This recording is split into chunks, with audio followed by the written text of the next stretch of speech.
Jadi proses awal pembentukan materi elemen semesta yang sifatnya makrokosmos dan mikrokosmos. Kalau makrokosmos itu kalau secara makrokosmos itu atau secara di dalam silsilah alam itu ya, setelah Nabi Sid itu terjadi pembentukan dua materi dua partikel, yaitu non material dan material, Sangyang Anwar atau Sangyang Anwas itu.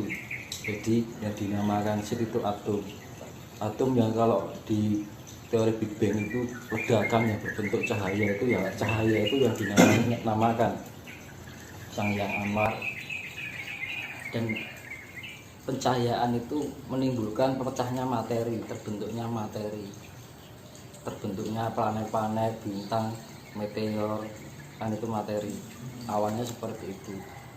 Tapi kalau secara mikrokosmos, yaitu tadi yang namanya cahaya itu adalah aura, jiwa, yang dinamakan jiwa.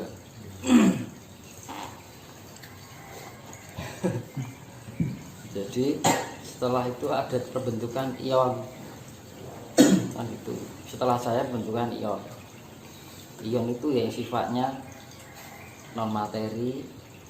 Kalau yang secara materinya itu adalah darah,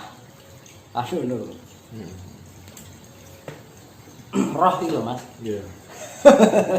Kehilangan itu mati. Nah, makanya kan ketika kita di tempat malam pakai kain sabit itu tertangkap oks, nah itu roh ion. Terus kalau raga ya materinya, kalau non materinya yaitu sukma, kan gitu. Jadi memang ada berkebalikan, dua ini saling berkesinambungan, saling melengkapi.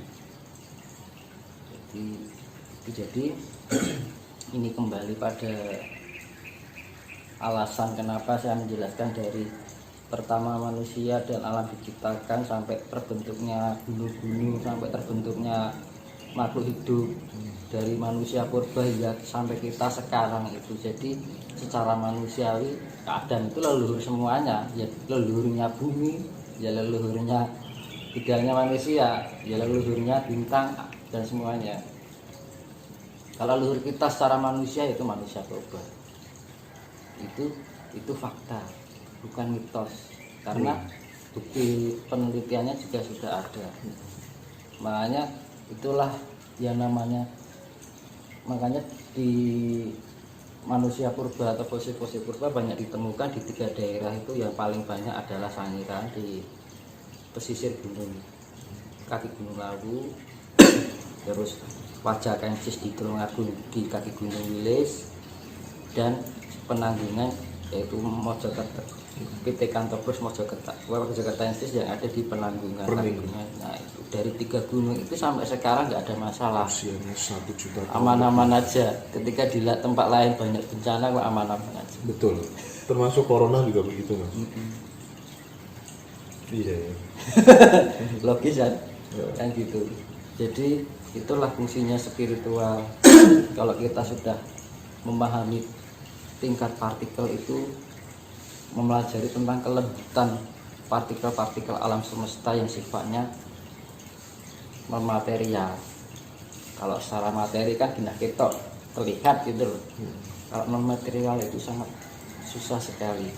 Dan itu makanya fungsinya Sangyang Nur Rasa itu kan rasa. Kan gitu. Makanya Sangyang Nur Cahya itu kan ya cahaya itu tadi, jiwa itu. Jiwa melahirkan Sangyang Nur Rasa. Akhirnya kita punya indera perasa penciuman itu karena punya rasa. Ion.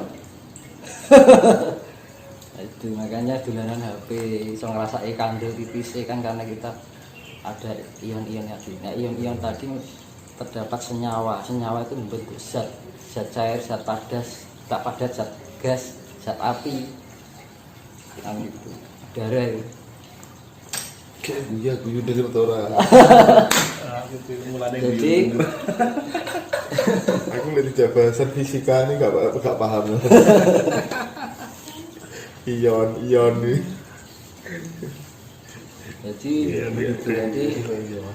besok itu di peradaban baru itu orang sudah supernatural. Jadi penggunaan pemahaman partikel sudah tingkat partikel elemen.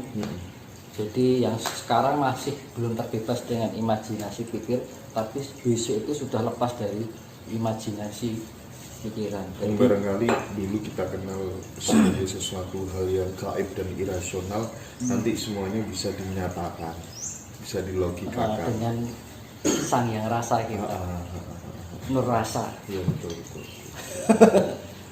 Makanya dibilang nur, cahaya. Oke. Yaitu makanya dengan semua penjelasan ini dari saya kembalikan, kita harus mempunyai, jangan lepas dari otak dan hati kita tentang kasih sayang. Itu yang menyelamatkan kita. Itu secara non materi itu adalah kasih sayang.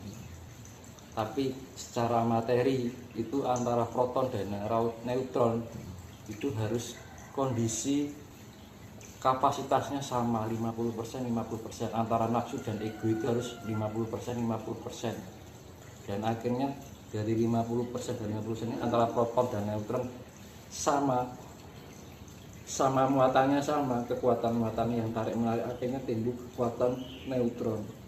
Neutron itu sifatnya netral itu damai murni, jadi ada keseimbangan. Makanya titik temunya di tengah. Apapun yang di kelebihan juga nggak baik, kekurangan pun juga nggak baik. Makanya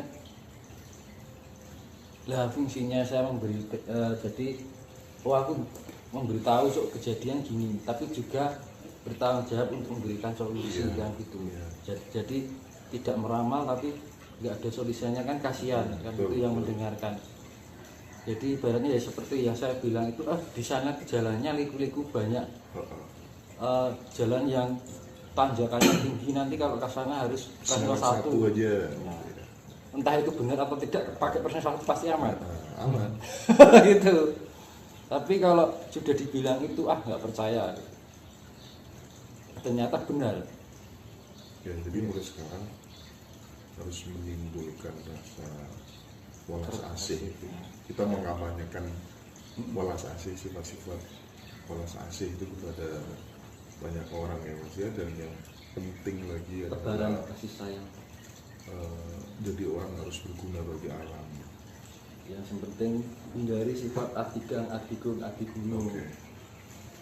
Makanya itu di dalam Jawa kan juga apa jenis lebur dening pangastuti loh, yang namanya itu Suro dirut jo jayanirat lebur dening pangastuti. Jadi keburukan itu akan hancur dengan sifat asih, sifat kasih, yang itu sifat baik. Makanya segala kejahatan ini akan hancur dengan kasih. Ya besok itu orang cerdas sekali mas. Jadi misalkan yang selamat itu terupgrade. Ini aja sudah terjadi kok, belum dibalik aja sudah banyak terjadi orang yang mata batinnya terbuka sejak tahun 2020-2021. Tiba-tiba bisa gini, bisa gitu, terupgrade dengan sendirinya. Itu baru efek kecil. Tapi ada juga yang ternegatifkan. Jadi hanya orang pilihan kan gitu kan. Hanya orang-orang tertentu yang mungkin kandungan genetika dari leluhurnya itu bagus. Jadi istilahnya mendukung gitu loh, dari genetika leluhurnya itu mendukung si anak tadi. Jadi tiba-tiba mempunyai kelebihan yang sebelumnya dia tidak disadari, kayak terbangun itu spiritnya. Itu sudah terjadi. Gitu loh.